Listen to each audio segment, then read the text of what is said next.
All right, folks, we are looking at gold futures in the monthly time frame. And I want to start out here looking at the big picture view, which is why we're looking at a monthly chart. And so, a couple of things. Back here, our vertical line in April of 2001, that's the start of this bull market in precious metals. All the way back into 2001, you can see that gold has been in an uptrend since that point. And one of the ways we can confirm the primary trend in whatever vehicle it is we're looking at is by volume. The fundamental rule to remember is that volume rises in the direction of the primary trend. And so here we see in the monthly time frame, volume is clearly rising and has been since back in the early 2000s. Volume rising along with price rising indicates that the primary trend is upward.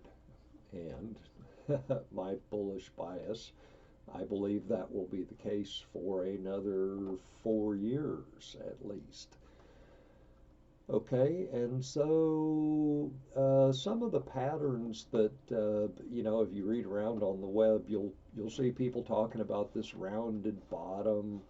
Um, Other analysts they'll make head and shoulders patterns out of this convoluted price action in here. Easier, I think I'd call that a trading range um, more than anything else. Our MACD indicator, and of course, we've got both the MACD line and the indicator line above zero, the zero level, which tells us that price is in its bullish mode. And then, of course, with the MACD line above the indicator, we've got our buy signal. We're currently on a buy signal, MACD in the monthly time frame. And clearly um, have been since, what is that, early 2019, spring of 2019. Gold has clearly been in a bullish price movement since that point. Stochastics, I like to think of stochastics as an energy indicator. So rather than thinking that this is an indication of being overbought, I simply like to think that stochastics is telling me that price energy is high. So if price wants to continue higher from this point, it certainly has the energy to do so. The MACD histogram, we can see maybe a little bit of rolling off. And of course, going from dark green to light green, that's an indication that momentum is slowing down. And of course, not surprising given that price is bumping into the 1800 level, which of course is a resistance level as was established back here in 2011, 2012, where price bumped into 1800 three different times, um, and resistance held there. And of course, test resistance, test resistance, test resistance, fail. And so now we're back up testing resistance again. Um, I've labeled it as a support resistance line. In reality, price didn't spend enough time above 1800 for us. Price never tested 1800 for support. So not really appropriate to call it a support level. I'm assuming that in the next few weeks and months we will see gold establish 1800 as support.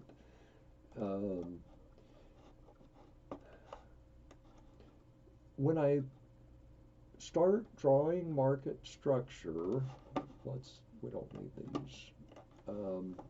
What I am looking for, and I typically start drawing market structure with horizontal support resistance levels.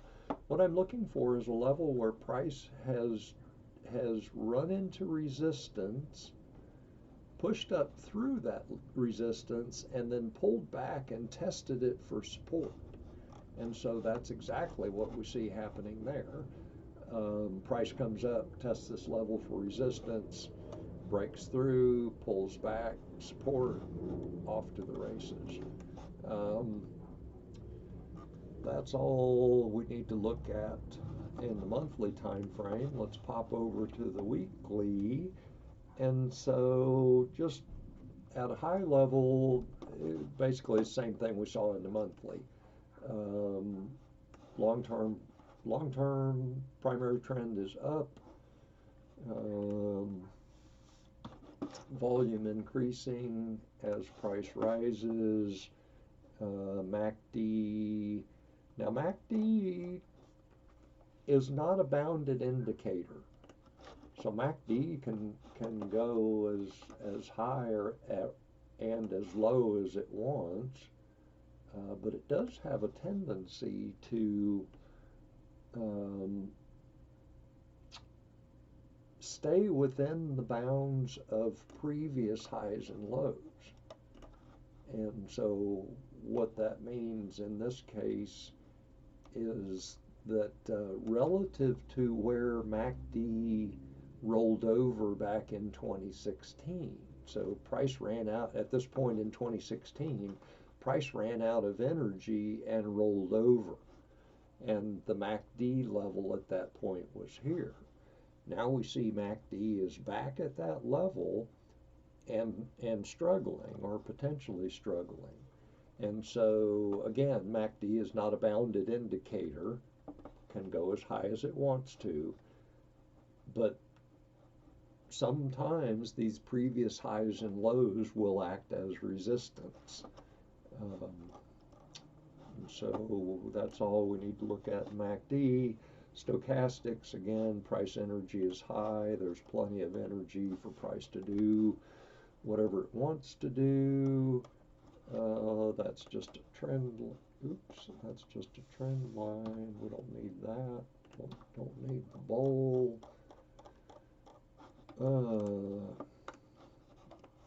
These are just some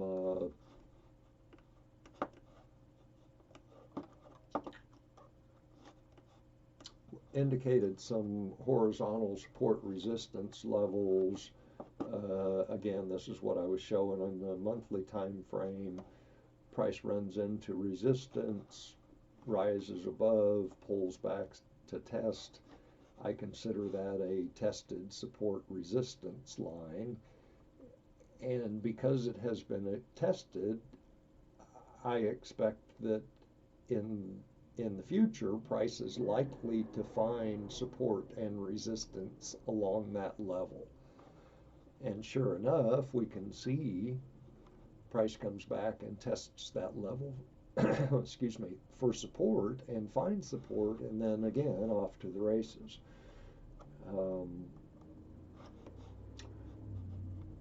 Oftentimes I find when I draw in a horizontal support resistance level, it will make it obvious that there's a pitchfork to consider, and that's what I see here. And so I'm going to draw a pitchfork on this price movement that I noticed. And so that's not a great fork. This price action in early March distorted, I call it the big scary plunge, and it distorted all of the financial markets. So this fork, you know, we can see it described resistance, there it found support. Price action's a little jumbled right now because we're dealing with 1800.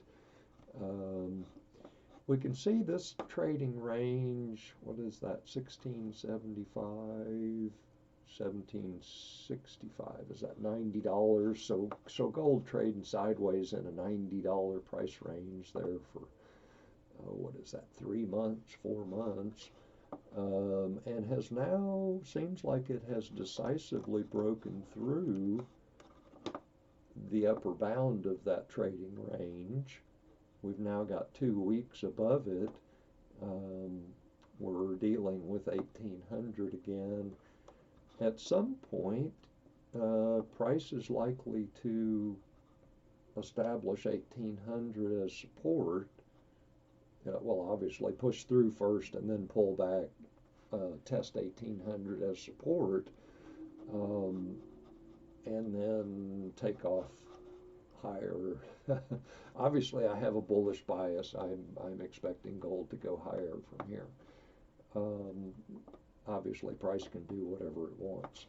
The next target after we get through the 1800 level is up here. It's 1923 or so. It's the previous high from 2011 back in there.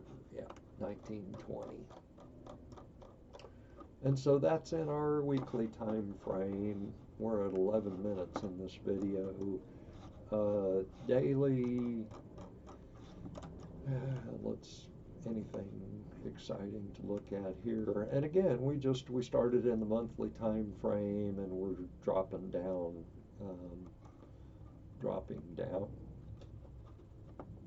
into smaller time frames to see if there's anything of interest. One of the things I notice in both MACD and in stochastics, we could be seeing momentum and energy rolling over a little bit. Now, having said that, let's still acknowledge that here in our daily time frame, both MACD lines are above the zero indicator, meaning price is in its bullish phase. We're still on a buy signal, so the MACD line has not crossed below the signal line yet. We don't have a sell signal in MACD. And stochastics is a bounded indicator, and one of the things to keep in mind with bounded indicators is that they can remain at overbought and oversold extremes for long periods of time. So price energy is still high, even though stochastics looks like it could be rolling over. Price energy waning a little bit. And here, this is, we're just seeing price. Price is dealing with this support at the top of this trading range,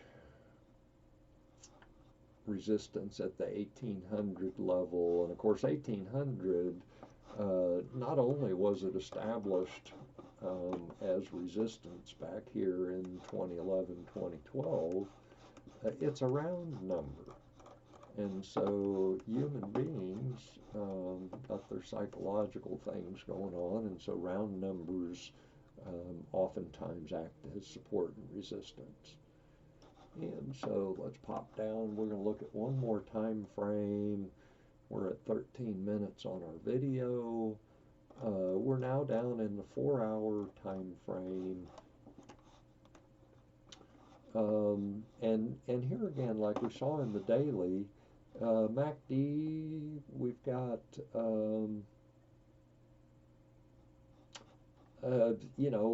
sagging momentum, sagging energy, and then I just noticed when my pause there, you didn't know what I was thinking. I was noticing that those MACDs, I got a peak and then a lower peak and continuing down. And now if I go look at what's price doing, price basically waffling sideways. Again, in this fairly narrow trading range. Yeah, the line's not, it's tough being OCD. The line's got to be horizontal. So price basically waffling sideways in a trading range while MACD is declining. And so we might consider that as a divergence between price action and MACD, and of course a negative divergence, again suggesting that momentum is waning here. Stochastic's mid-range doesn't really tell us much except that price energy is, it's not low down at this level, but it's not high up at this level either. It's just kind of hanging there in the middle. Let's get those out of our way. So another thing we can look at when we want to talk about price energy, and we're wrapping up here real quick, folks. We are down to the finishing wire. If we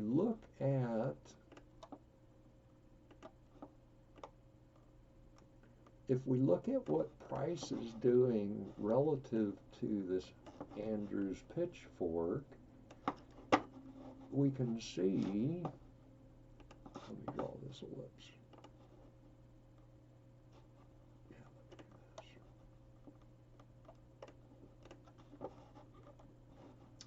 We can see that price energy is also waning. So if all we were doing was trading with pitchforks, what we would look at as an energy indicator is the fact that we have a tested Andrews pitchfork, and by tested, what I mean is that we have our 3 pivot points, we have our origin and our 2 pivots. What Andrews told us is that 80% of the time, price is going to come up here and test the median line of this pitchfork. And you can run the test for yourself. Multiple people have. 80% of the time, price comes up here and tests the median line. After you've drawn thousands of forks, you don't need to test it anymore. You just you just know that it happens. And so as soon as price does this, it comes up and tests this median fork and then falls off, I consider that a tested fork. And now again, to demonstrate more validity of this pitchfork, price comes down, tests the lower median line, bounces, tests the median line, bounce, etc. What we see though, and again we're talking about energy, price was unable to get back up here to the median line of this pitchfork. And so that's a warning to us that although price is continuing in an upward direction, price energy is waning. And then we see again, so notice that price has made another higher high. We're still in an uptrend. Higher low, higher high, higher low, higher high, higher low. I'm expecting higher high. But from an energy perspective, although this is a higher high here, relative to the median line of this pitchfork, price is way down here. Price energy is low relative to the median line of this pitchfork. And I am at 18 minutes. I'm going to stop here. We can't learn everything in one short video. Folks, have a fantastic 4th of July weekend, and my thoughts are with you.